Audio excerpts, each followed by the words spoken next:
صل على رسوله الكريم أما بعد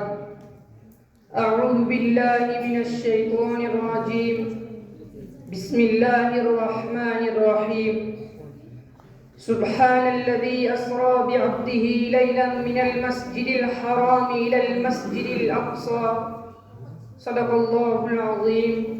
وصدق رسوله النبي الكريم اٹھ شیر مجاہد ہوش میں آ تعمیر خلافت پیدا کر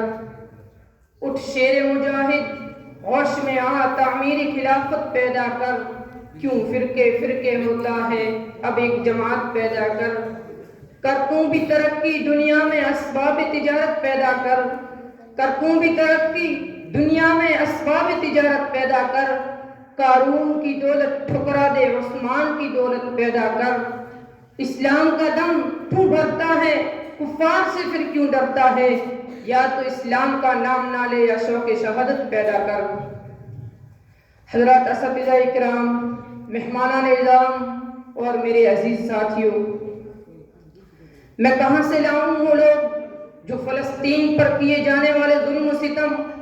بربریت اور انسانی حقوق کی پامالی بیان کریں دل خون کے آنسو ہوتا ہے دیکھ کر کئی ماؤں کو دفنایا جا رہا ہے ایک گھر سے ساتھ ساتھ جنازے اٹھ رہے ہیں کئی معصوم بے گناہ بچوں کے سروں سے ان کے ماں باپ کا سایہ اٹھ چکا ہے وہ آشیانے جو ہم نے بڑی محنت سے بنائے تھے جو ہم نے بڑی محنت سے تیار کیے تھے وہ آج ہماری آنکھوں کے سامنے بکھرے ہوئے پڑے ہیں ان حالات کے باوجود آپ ان فلسطینی نوجوانوں کا حوصلہ دیکھیے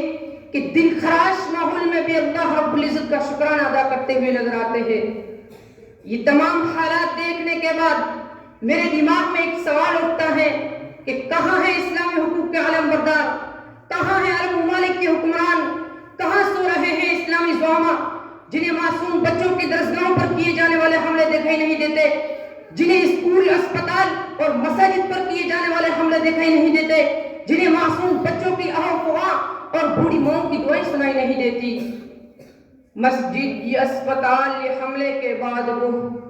مسجد یہ اسپتال یہ حملے کے بعد وہ بچوں کی درسگاہ پر بھی وار کر گیا حضرات مجھے بتائیں کہ وہ فلسطینی معصوم بچہ کیسے اور کیوں کر جیے جس کے سارے خاندان کو فقط ایک حملے میں شہید کر دیا گیا ہو وہ فلسطینی ماں کیسے اور کیوں کر جیے جس کی لگتے جگر کے ٹکڑے اس کی آنکھوں کے سامنے کر دی جائے وہ فلسطینی معصوم بچی کیسے اور کیوں کر جیے جس کے عزیز باپ اور بھائی کا جنازہ اس کی آنکھوں کے سامنے اٹھایا جائے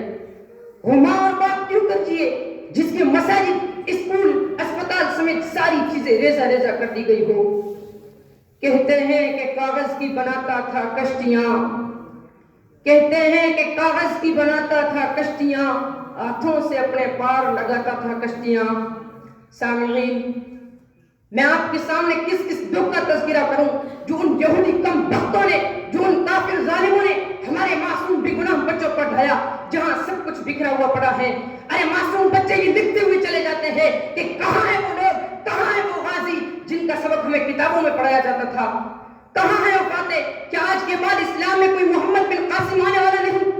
کیا آج کے بعد اسلام میں کوئی محمود غزنوی آنے والا نہیں ارے مسجد اقصی کی دیواریں پکار کر کہتی ہے کہ اے مسلمان کیا آج تو صلاح الدین ایوبی کی طرح تم مجھے چھڑانے نہیں آؤ گے آواز آتی ہے کہ اسلام امن کا درس دیتا ہے اگر اسلام امن کا درس دیتا ہے تو مجھے بتائیں کیا آج کے بعد اسلام میں کوئی محمد بن قاسم نہیں آئے گا اگر اسلام امن کا درس دیتا ہے تو کیا آج کے بعد اسلام میں کوئی صلاح الدین ایوبی جیسے نوجوان پیدا نہیں ہوں گے آواز آتی ہے کہ اسلام امن کا درس دیتا ہے اگر اسلام امن کا درس دیتا ہے تو مجھے بتائیں کہ طارق بن زیاد جیسا نوجوان ساحل پر کشتیاں نہیں جلے گا